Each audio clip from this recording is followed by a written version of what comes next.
पूर्णिमा का जो व्रत है आप सभी का हमारे चैनल भगवान विष्णु का भी है 10 तो दिन शिव का भी है, शिव महापुराण दोनों की से कथा करते श्री हैं। गुरु जी सुदीप मिश्रा के मुख से सुनिए और यह उपाय करें अपने जीवन में सुख समृद्धि लाए सभी दोनों कष्टों को सीख दूर रहे करें। थे। श्री शिवाय नमस्ते। जिसका श्री शिवाय नमस्ते।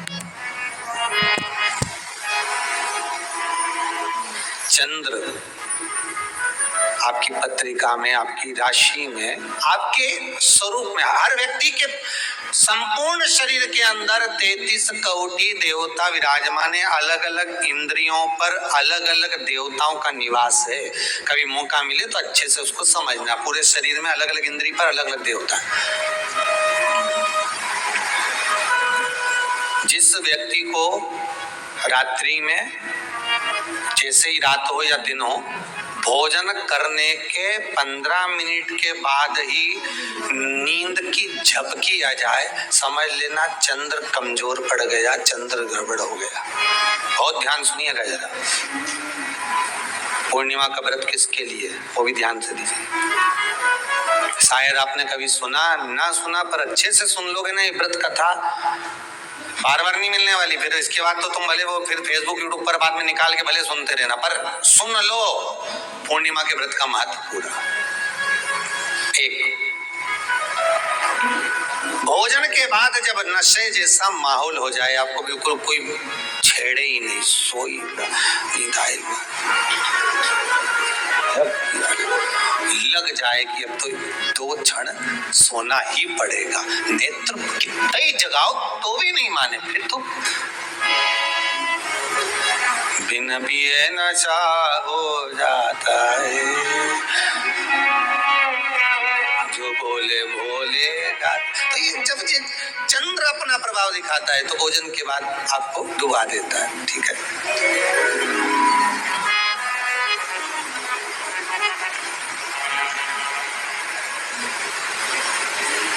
एक बहुत सरल भाषा में कहेंगे, आपको थोड़ा समझना पड़ेगा कि कहीं कहीं आपने सुना होगा कि 14 और पूर्णिमा पे कहीं गया होगा इसलिए ऐसा हो गया। बोले सुना है कि नहीं सुना?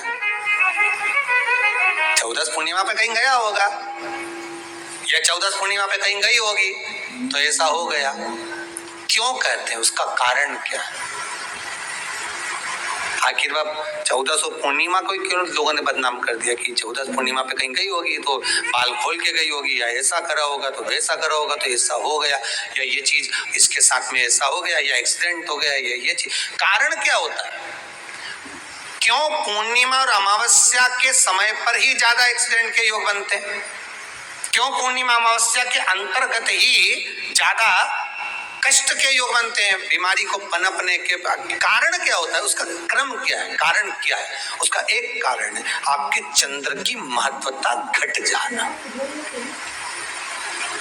जब चंद्र की महत्वता घटती है तब जाकर शरीर में कहीं ना कहीं रोग की मात्रा बढ़ जाती है।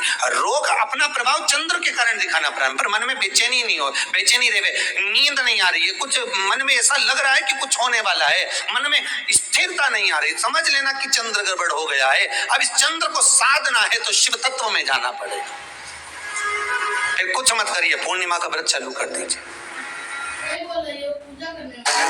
Welcome to the circle of Shah.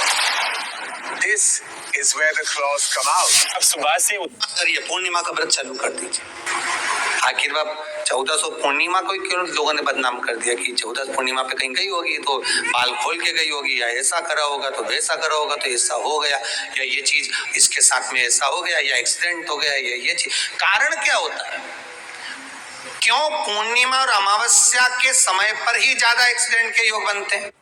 और हमसे पूछा किसने लिखी महाभारत, तो हमने कह दिया तुमने लिखी।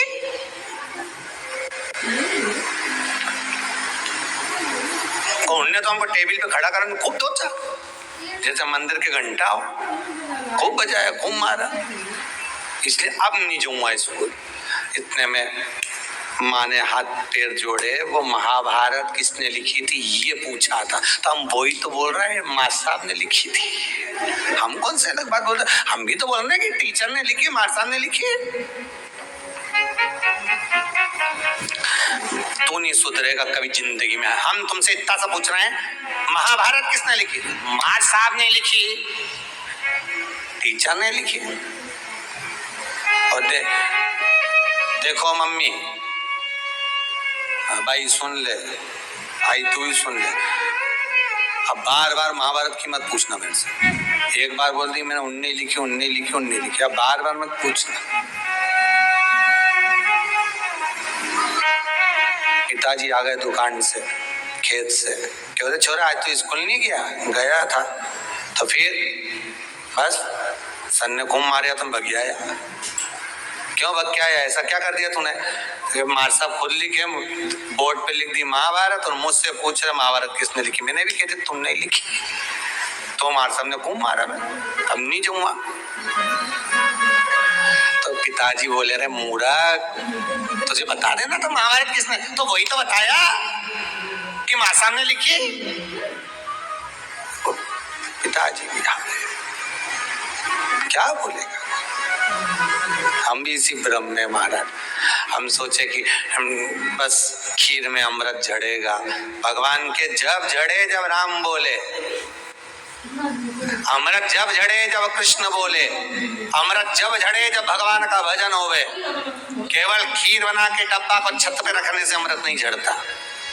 भगवान के भजन के साथ अमृत तत्व की जो प्राप्ति होती है तो वो आनंद ही दूसरा।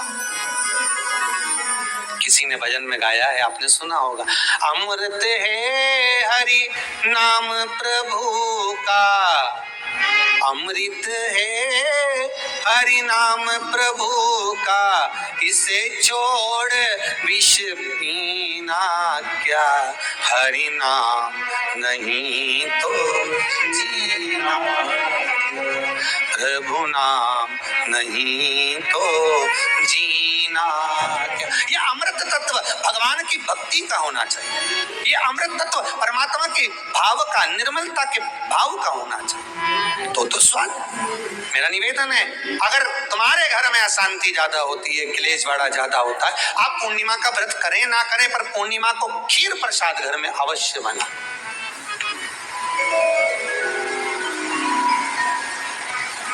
बारह महीने की पूर्णिमा करके देखने में क्या जा रहा है? देख लो बना के। नहीं तो ना तो सियोर वाला महाराज तुम्हारे यहाँ खाने आ रहा है, नहीं तो खीर तो अपने घर में ही है।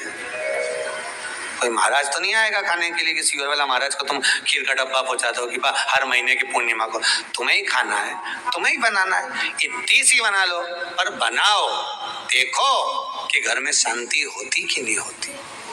बनाकर जाने में क्या जा रहा है? ये तो खीर तो है ही सारी, अगर शांति नहीं हुई तो खीर तो है, खा ही लेना। और बना के देखने में कुछ जा रहा है क्या? बनाओ।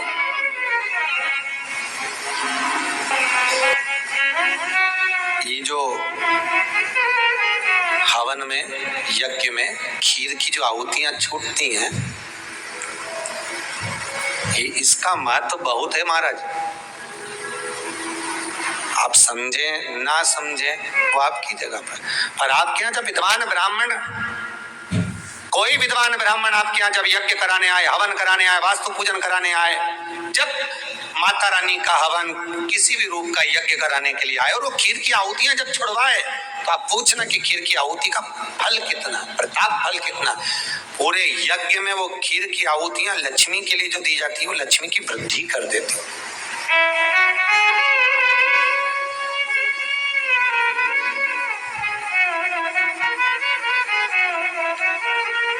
उसका महत्व कितना बढ़ जाता है, उसका महत्व कितना प्रबल हो जाता है। खीर क्या होती है, बनाइए। पूर्णिमा के व्रत का महत्व चंद्र से, और जिसके यहाँ क्लेश हो, कोई व्यक्ति मीठा बोलकर आपसे स्नेहवश, प्रेम बढ़ाकर, स्नेह बढ़ाकर आपसे प्रेम, वात्सल्यता, करुणा, स्नेह बढ़ाकर जब आपसे कुछ धन लेकर चले गया हो और अब आप उससे मांग रहे हो, आप उससे लेना चाहते हो और फोन कर रहे हो, मिलने जा रहे हो कि मेरा पैसा दे दे भैया, और वो प्रेम खत्म कर चुका है, स्नेह खत्म कर चुका है, धन नहीं दे रहा, वहां पर भी ये पूर्णिमा का व्रत काम करता है।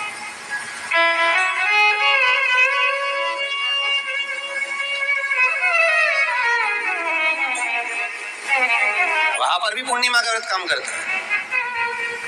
कहा व्रत करने वाला व्यक्ति जो पूर्णिमा का व्रत करता है, चावल का, अक्षत का, श्वेत वस्त्र में, सफेद कपड़े में अक्षत रखकर जो जिससे धन लेना है, प्रेम वश लेकर गया है, स्नेह वश लेकर गया है और नहीं दे रहा है, उसका स्मरण कर कर ब्राह्मण देव को दे देने पर भी महाराज चंद्र की दशा सुधर कर लक्ष्मी का भाव वापिस प्राप्त हो जाता है, पुनः वापिस।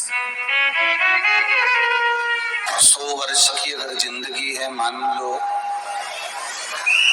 100 में से आधा समय तो हमारा जीवन में सोने में निकल जाता है। 100 वर्ष की जिंदगी में से आधा समय हमारा सोने में चला गया। जब आधा समय हमारा सोने में निकल गया, बचा 50 वर्ष की जिंदगी का खेल, और उस 50 वर्ष की जिंदगी में से भी कुछ वर्ष हमारे ऐसे ही भ्रमण करते करते निकल जाते हैं। श्री शिवाय नमस्ते भीम, श्री शिवाय नमस्ते भीम का जप सिर्फ 11 बार करें, जीवन के सभी कष्ट दूर होंगे, साथ ही सभी बाधाएं टल जाएंगी। और ज्येष्ठ मास की पूर्णिमा पर बहुत ही बड़ा शुभ योग बन रहा है, रवि योग के साथ कई ऐसे योग बन रहे हैं, तो व्रत करें, और अगर व्रत नहीं कर सकते उपाय अवश्य करें, सभी मनोकामनाएं पूरी होंगी, सभी कष्ट दूर होंगे, सुख समृद्धि आएगी और सभी मनोकामनाएं पूरी होंगी। प्लीज चैनल को लाइक शेयर सब्सक्राइब करें और पूज्य गुरु जी द्वारा बताए गए शिव पुराण की कथा के अनुसार उपाय करें और आपके जीवन में आनंद ही आनंद होगा। श्री शिवाय का प्रयास करते हैं और वो सुख जब हम ढूंढने का